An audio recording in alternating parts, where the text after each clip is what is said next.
കോതമംഗലം പിണ്ടിമന പഞ്ചായത്തിലെ 13-ാം വാർഡിലെ ഒരു പുരാതന കാലം മുതൽ ഒഴുകിക്കൊണ്ടിരുന്ന തോട് ഒരു സ്വകാര്യ വ്യക്തി മൂടിയിരിക്കുകയാണ്. അദ്ദേഹത്തിൻ്റെ സ്വാർത്ഥ താല്പര്യത്തിന് വേണ്ടി ഇത് മൂടിയിട്ടിരിക്കുന്നത്. കുറേയധികം ആളുകൾ സഞ്ചരിച്ചുകൊണ്ടിരുന്ന ഒരു വഴി അതിലൂടെ ഉണ്ടായിരുന്നു. ആ വഴിയും തോടും പൂർണ്ണമായി മൂടിയിരിക്കുകയാണ്. കൃഷി ആവശ്യത്തിനായി പണ്ട് കാലം മുതലേ വെള്ളം കൊണ്ടുവരുന്ന തോടാണ്. ദാ ഇവിടെ കാണാം, ഈ വാഴ നട്ടിരിക്കുന്ന ഭാഗം പൂർണ്ണമായി ഒരു തോടുണ്ടായിരുന്നു. ഏകദേശം 6 അടിയോളം വീതി ഉണ്ടായിരുന്ന ഒരു തോടാണ്. ഒരു നടപ്പ് വഴി ഉണ്ടായിരുന്നു, അത് മൂടിയിരിക്കുകയാണ്. അപ്പോൾ നമ്മളോട് ഈ വിഷയത്തെപ്പറ്റി സംസാരിക്കാൻ നാട്ടുകാരനായിട്ടുള്ള നമ്മുടെ പ്രഭാകരൻ ചേട്ടനുണ്ട്. അദ്ദേഹത്തോട് നമുക്ക് സംസാരിക്കാം. ചേട്ടാ, ഇത് എത്ര കാലമായി ഇതിങ്ങനെ മണ്ണിട്ട് മൂടിയിട്ട്? ഇതിപ്പോൾ 2017-ലാണ് പുള്ളി ഇത് വെച്ചുകൊണ്ടിരുന്നൊരു കണ്ടായിരുന്നു. പുള്ളി അത് വിൽപ്പനയ്ക്ക് വേണ്ടി വാങ്ങിച്ചിട്ടാണ്. റിയൽ എസ്റ്റേറ്റ് നടത്തുന്ന ആളാണ്. അന്നേരം ആദ്യം പുള്ളി ഈ കണ്ടം മൂട്ടാൻ മണ്ണ് കൊണ്ടുവന്നിട്ടു. അന്നേരം ഞാൻ പറഞ്ഞു, തോട് നികത്തരുത്, തോട് ഞങ്ങൾ ഉപയോഗിച്ചുകൊണ്ടിരിക്കുകയാണ്, നടപ്പാതെയാണ് എന്ന് പറഞ്ഞു. തോട് നികത്തില്ല എന്ന് പറഞ്ഞു. ആദ്യം കണ്ടത്തിൽ കൊണ്ടിട്ടു. പിന്നെ ഞങ്ങളാരും ഇവിടെ ഇല്ലാത്ത സമയത്ത് സന്ധ്യ സമയത്ത് വന്ന് കോട്ടപ്പടിയുടെ പൗഡറിയാണ് കാണുന്നത്. ഈ തോടിൻ്റെ അങ്ങേ ഭാഗം കോട്ടപ്പടി വില്ലയിൽ ഒരു പൗഡറിയാണ്. ആ പൗഡറി ഈ തോട്ടിലേക്ക് ഇടിച്ചിടുകയും ആ തോട് പൂർണ്ണമായിട്ട് മുട്ടുകയും ചെയ്തു. അപ്പോൾ ഞാൻ നേരിട്ട് പറഞ്ഞപ്പോൾ പുള്ളി നമ്മളെ വെല്ലുവിളിച്ചു. അപ്പോൾ ഞാനിങ്ങനെ RDOയ്ക്ക് കൊടുത്തു പരാതി. റവന്യൂ വകുപ്പ് മന്ത്രിക്ക് കൊടുത്തു, അന്നത്തെ റവന്യൂ വകുപ്പ് മന്ത്രിക്ക്. അന്നേരം മന്ത്രി കലക്ടർക്ക് ഉത്തരവിട്ടു, ഇത് അന്വേഷിച്ച് റിപ്പോർട്ട് കൊടുക്കാൻ പറഞ്ഞു. അപ്പോൾ അദ്ദേഹം പുള്ളി ഒരു കുര്യാക്കോസ് എന്നാണ്. പുള്ളി പഞ്ചായത്തിൽ എന്നെയും വിളിച്ചു, ഈ കുര്യാക്കോസിനെയും വിളിച്ചു.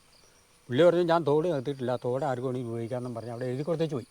പക്ഷേ തോട് പുള്ളി നികത്തി. അത് പഞ്ചായത്ത് തന്നതിന് സഹകരിച്ചില്ല.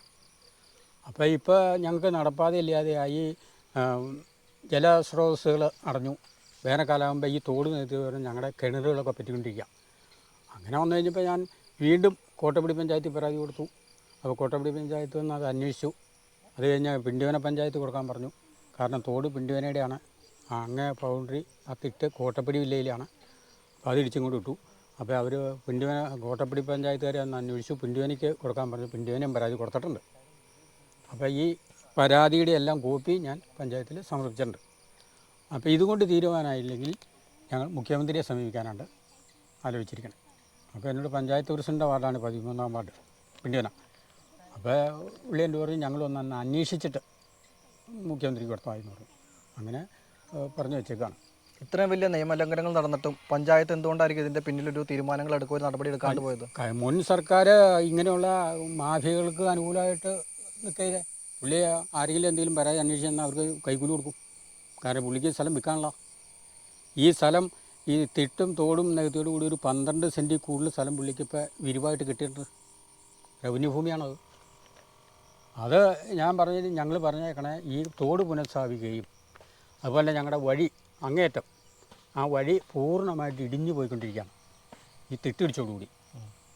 അപ്പോൾ ആ പഞ്ചായത്തിൽ നിന്ന് അതൊന്ന് വന്ന് പറഞ്ഞിട്ടുണ്ട്. അതുപോലെ ടെലിഫോൺ പോസ്റ്റ്, ഇലക്ട്രിസിറ്റി പോസ്റ്റ് ഇടിഞ്ഞു വീഴാറായി. അത് ഞങ്ങൾ കാണിച്ചു കൊടുത്തിട്ടുണ്ട്. അപ്പോൾ ഈ നികത്തുന്നതിന് മുമ്പുള്ള ഫോട്ടോയുണ്ട്. ഈ മണ്ണ് ഇട്ട് നികത്തി തുടങ്ങിയപ്പോൾ ഫോട്ടോ എടുത്ത് വെച്ചിട്ടുണ്ട്. അതിൻ്റെ പ്ലാനുണ്ട്, എത്തിയോ പ്ലാൻ. ഇത് എത്രയും വേഗം പുനഃസ്ഥാപിക്കുന്നതാണ് ഞങ്ങൾ അപേക്ഷിച്ചേക്കണേ. നമ്മുടെ നാട്ടിൽ പണമുണ്ടെങ്കിൽ ആർക്ക് വേണമെങ്കിലും എന്ത് നിയമലംഘനം വഴി നടത്താം എന്നാണ് നമുക്കിതിൽ നിന്ന് മനസ്സിലായിട്ടുള്ളത്. അതൊരു വ്യക്തി പരാതിയായി മന്ത്രിയുടെ അടുത്ത് വരെ പോയിട്ടും പഞ്ചായത്തോ അതിന് വേണ്ടപ്പെട്ട അധികാരികളോ ഒരു തീരുമാനങ്ങൾ എടുക്കാനോ ഈ തോട് പഴയ രീതിയിൽ പുനഃസ്ഥാപിക്കാനോ തയ്യാറായിട്ടില്ല. അപ്പോൾ എത്രയും പെട്ടെന്ന് പഞ്ചായത്ത് ഇത് ചെയ്തില്ലെങ്കിൽ നാട്ടുകാർ ഒരു പ്രക്ഷോഭത്തിലേക്ക് ഇറങ്ങാൻ പോവുകയാണ് എന്ന് ഞങ്ങൾ പറയുന്നു. ഈ വാർത്ത അധികാരികളിലേക്ക് എത്തട്ടെ. ക്യാമറമാൻ മധു ചേർത്തലയോടൊപ്പം രതീഷ് കോട്ടപ്പടി.